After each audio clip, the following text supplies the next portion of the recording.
Você já teve aquele plano que começa de um jeito e termina completamente diferente? Pois é, foi assim que começou minha jornada com o inglês. Fala galera, meu nome é Diego Suzarte, eu estou morando no Canadá desde 2023. Tudo começou em 2013, quando eu fazia um curso tradicional 2 vezes por semana e meu propósito era bem direto, aprender inglês aí para passar no concurso público de oficial da Polícia Militar e tentar galgar aí uma promoção interna. Mas aí no meio do caminho o jogo virou, eu comecei a gostar de verdade do idioma e passei a encarar as aulas como um hobby. Anos depois, entre uma aula e outra da faculdade de Direito, eu ainda continuava estudando inglês, mesmo com a correria eu persistia. E aos poucos o inglês deixou de ser só para a carreira e virou uma ferramenta para um sonho maior, que era viajar ao mundo, me conectar com as pessoas, fazer um intercâmbio. Me formei em Direito, casei, comprei um restaurante e segui minha vida. Sempre fui o tipo de pessoa que não tinha medo de arriscar. Do nada, eu e minha esposa, a Thaís, olhamos um para o outro e dissemos: vamos vender tudo e morar fora?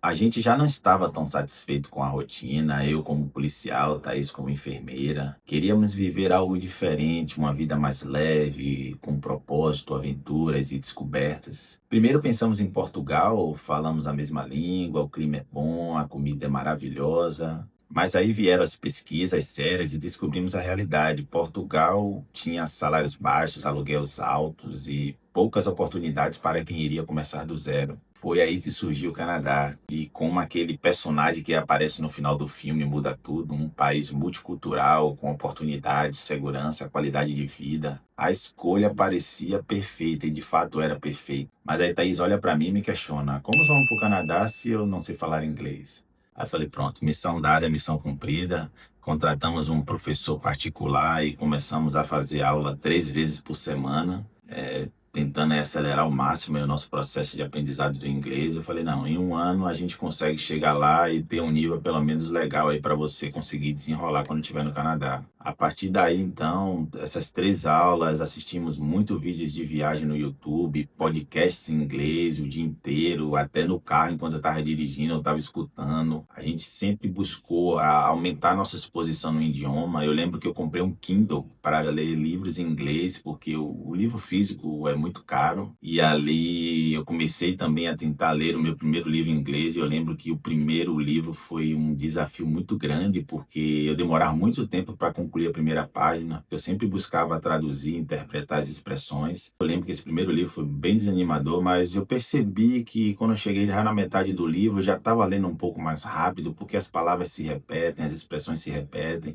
E eu lembrava, eu falei, eu já vi essa palavra no início do livro, então meu ritmo de leitura começou a ser um pouco maior. E aí comecei a entender melhor e escrever mais com confiança. Depois disso, eu virei o maluco que falava sozinho. Eu falava inglês em casa, dirigindo, no banho, em qualquer lugar que fosse. Tentava soar assim o mais natural possível e isso me deu muita confiança assim. Thaís também estava indo muito bem com as aulas. Antes da viagem, todo confiante, eu disse: calma, amor, fica tranquila, se você travar eu te ajudo com o inglês. E aí eu lembro que quando chegamos no Canadá, já no aeroporto de Toronto, a agente de imigração olhou pra gente, fez uma pergunta e Thaís me olha e pergunta: o que foi que ela disse, amor? Eu falei: rapaz, ela falou tudo menos inglês. E ali foi a minha primeira frustração, porque eu não consegui entender absolutamente nada do que a mulher falou. E aí eu me senti bem desanimado logo no início do Canadá. Imagine, mal cheguei no país e já não consegui entender uma pergunta simples que um agente de imigração me fez. E eu lembro que quando eu comecei o college, quando eu comecei a minha faculdade aqui, nas primeiras aulas veio a segunda frustração, porque eu não entendia quase nada do que o professor estava falando. O sotaque era diferente, a fala era rápida, foi literalmente um caos. Mas aí eu logo percebi que meu inglês não era ruim. O problema, na verdade, era o sotaque. Eu estava imerso em uma sala de aula com pessoas de diferentes localidades, com diferentes maneiras de pronunciar a mesma palavra. Um professor canadense que tinha um sotaque também forte, que falava, tinha um ritmo de fala um pouco mais rápido. Tudo isso contribuiu para que eu tivesse perdido literalmente na sala. Eu lembro que eu estava questionando a minha vida. Eu falei, poxa, o que é que eu estou fazendo aqui? Era para eu estar no Brasil, que estava muito mais tranquilo. Mas é isso aí, decidi encarar o desafio, puxava a conversa com todo mundo, mesmo entendendo quase nada do que as pessoas falavam. E eu percebi que essa dificuldade de compreensão e de entendimento era um senso comum naquele ambiente do college, porque todo mundo tinha um nível diferente de inglês. Uns conseguiam entender melhor, outros não. Às vezes eu falava, eles também não entendiam. E isso, com o tempo, ele foi se esvaziando, porque Quanto mais você pratica, quanto mais você tenta se comunicar com as pessoas, mais você fica melhor naquilo. Então, eu percebi que a comunicação, as barreiras linguísticas entre a gente começaram a ser superadas com o passar do tempo. E hoje eu consigo me comunicar bem, longe do ideal, porque muito melhor do que antes, mas continuo estudando inglês ainda para melhorar minha pronúncia, melhorar um pouco o meu vocabulário. E se eu pudesse deixar uma dica para você aqui, eu falaria: curta o processo. Consuma conteúdo que você goste em inglês, leia livros, ouça podcasts, se exponha ao idioma ao máximo possível.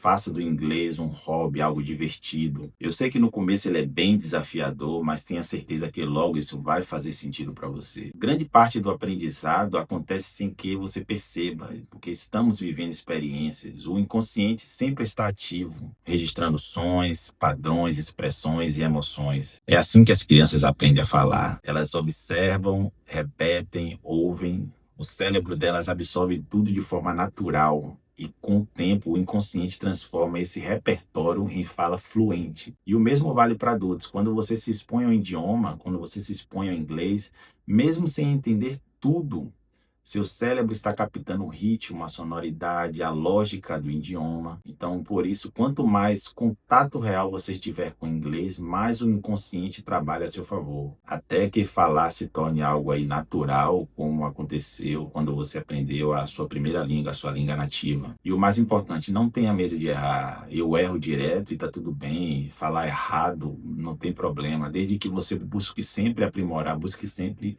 se autocorrigir. E lembre-se, se comunicar bem vai muito além das regras gramaticais. Espero que você goste desse meu vídeo. Estou aberto aí para tirar dúvida de vocês e falar o caminho que eu segui aí para tentar buscar essa minha fluência. Compartilha aí, irei gravar mais vídeo falando um pouco da minha vivência aqui no Canadá. Valeu, galera, um abraço.